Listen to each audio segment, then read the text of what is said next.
শরীরের যত্ন নিতে আমরা অনেক কিছুই করি, কিন্তু মনের যত্ন কতটা নেই। আজ লাইভ শক্তিতে আমরা শোনাবো এক অনুপ্রেরণামূলক গল্প, মনের যত্ন।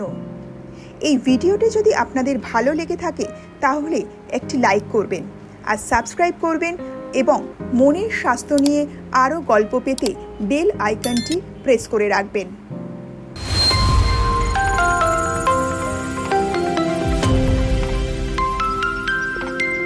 মায়ার জীবন ও চাপের বোঝা। মায়া একজন স্কুল টিচার। বাইরে থেকে সব ঠিকঠাক মনে হলেও ভিতরে সে ভেঙে পড়ছিল। প্রতিদিনের কাজের চাপ, পরিবারের দায়িত্ব, নিজের জন্য সময়ের অভাব।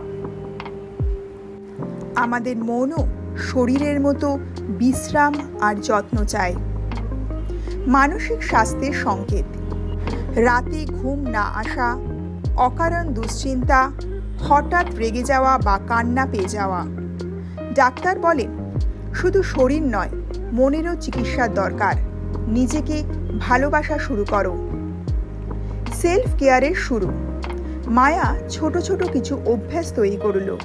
প্রতিদিন 15 মিনিট করে নিজের জন্য সময়। সকালে মেডিটেশন ও ডিপ ব্রিদিং।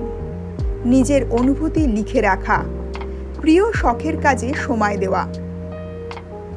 সেলফ কেয়ার মানে সেলফিশ হওয়া নয়, এটা নিজেকে বাঁচিয়ে রাখা।